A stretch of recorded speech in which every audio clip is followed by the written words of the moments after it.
Là, tu vas me dire, mais qu'est-ce qu'il me raconte ce gros hippie? Mais je t'assure, c'est très sérieux et très étudié. Marcher 20 minutes par jour en forêt réduit de 20% les niveaux de stress et d'anxiété. Ne mange pas jusqu'à être complètement rassasié.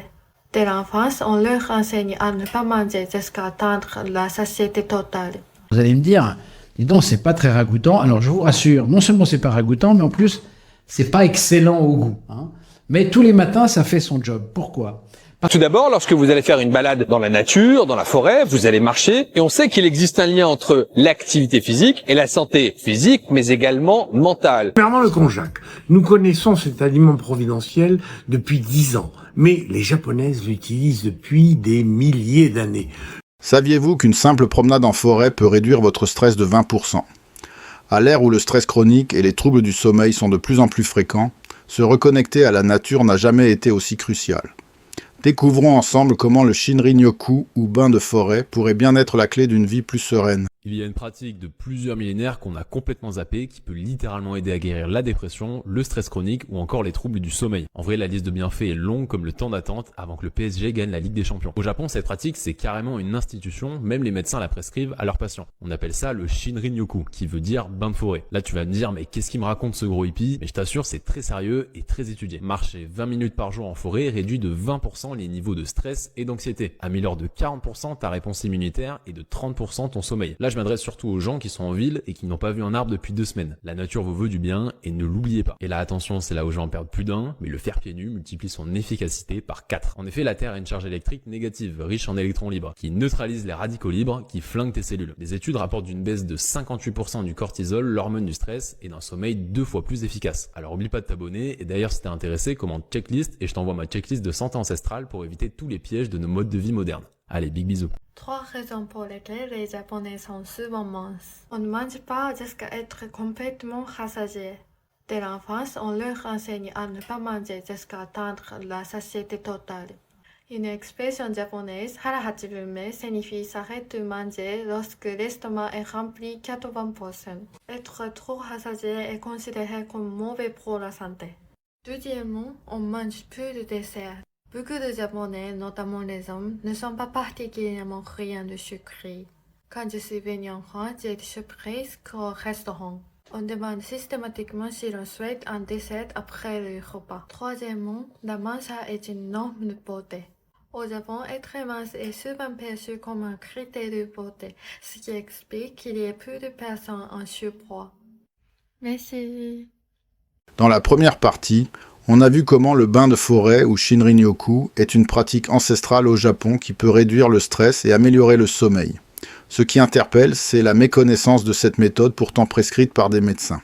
Maintenant, découvrons comment d'autres éléments de la nature, comme le natto et le verre omniprésent, influencent la santé et la longévité des Japonais. Aujourd'hui, je vais vous parler d'un des aliments que je préfère. C'est un peu mon aliment fétiche. C'est le natto. Je sais qu'on en a parlé dans une autre vidéo, mais je voudrais être un peu plus précis. En fait, le natto, c'est un produit qui est consommé par les Japonais et particulièrement par les habitants d'Okinawa, qui, vous savez, ont une caractéristique particulière, beaucoup de centenaires, et beaucoup de centenaires avec toute leur tête. Alors le natto, ça se présente, qu'est-ce que c'est? Ça se présente sous la forme de petits grains de soja qui sont fermentés avec un germe qui s'appelle Subtilis natto. Alors vous allez me dire, dis donc, c'est pas très ragoûtant. Alors je vous rassure, non seulement c'est pas ragoûtant, mais en plus, c'est pas excellent au goût, hein. Mais tous les matins, ça fait son job. Pourquoi? Parce que dans ces filaments, il y a ce germe Subtilis natto, et ce germe, il disparaît après 35 ans. On ne sait pas pourquoi, dans notre flore bactérienne intestinale. Et en fait, ce Subtilis natto fabrique une protéine qui s'appelle la chœine, et la chœine, elle assure une bonne photocopie des protéines, des membranes, des anticorps que vous fabriquez dans vos cellules, hein.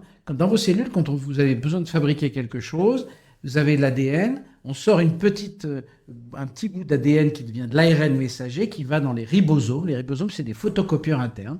Eh bien, la chœine, qui est là, elle va assurer que les photocopies sont à 100% et sont de bonne qualité. Voilà pourquoi, tous les matins, je peux vous recommander de prendre et de manger et de consommer, que ce soit sur votre tartine ou dans des œufs ou dans une salade, 5 à 6 petits grains de soja fermentés au Subtilis natto. Moi, je le consomme tous les matins sur ma tartine beurrée. Bon, c'est pas très bon, mais je m'y suis fait avec les années. Mais vous pouvez aussi consommer le natto, c'est 5-6 grains de soja fermenté avec des œufs, avec une salade, ou aussi dans un yaourt, hein, donc c'est possible. Et en fait, ça vous apportera les éléments pour justement que vos cellules puissent fabriquer dans de bonnes conditions et de façon reproductible les anticorps, les hormones et ainsi de suite.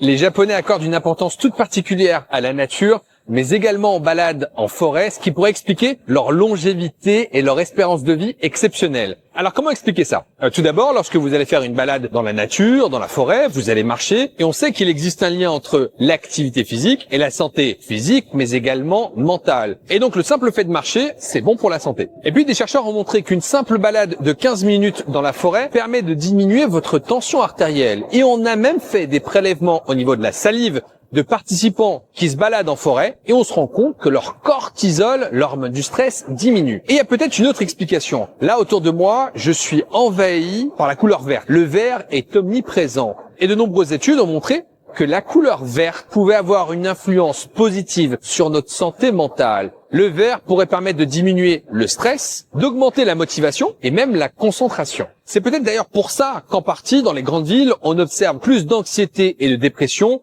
que dans d'autres zones. Et puis il y a un autre truc, regardez. On a une source juste ici. On peut même boire l'eau juste là. L'eau est évidemment potable puisque c'est de l'eau de la source et elle est super fraîche. Et puis écoutez, on a simplement le bruit de la cascade, on n'est pas envahi d'un bruit urbain de voitures, il n'y a pas de pollution sonore, et évidemment que l'absence de pollution sonore a également une influence sur notre santé. Alors, on a exploré comment des pratiques ancestrales japonaises influencent positivement la santé et la longévité. Que ce soit par une alimentation particulière ou des balades en forêt, les bienfaits semblent indéniables.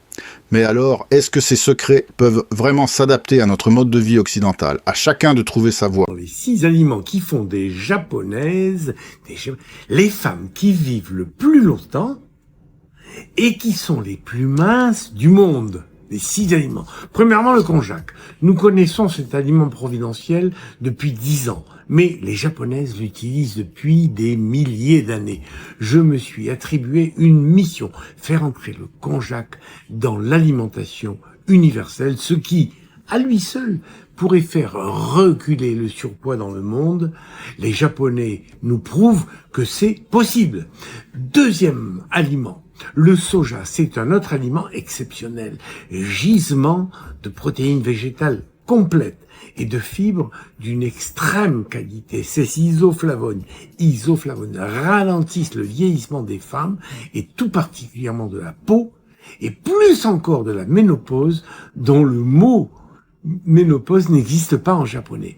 Troisièmement, le thé vert et tout particulièrement le thé matcha, bourré d'antioxydants et à la fois diurétique et brûle-graisse. Quatrièmement, le thon, qui est un fournisseur de protéines de haute qualité et d'oméga 3 de mer, les plus efficaces sur la protection du cœur et du cerveau. Cinquièmement, les algues. Les Japonais en sont les premiers consommateurs au monde. Certains de ces algues contiennent plus de fer que le foie, plus de vitamine C que l'orange, plus de calcium que le lait, et toutes sont riches en oméga 3 et en iode. Et sixièmement, le gingembre, qui est un aliment puissant, anti-inflammatoire général, qui freine le vieillissement et intervient sur la durée de vie exceptionnelle des Japonais. On y va!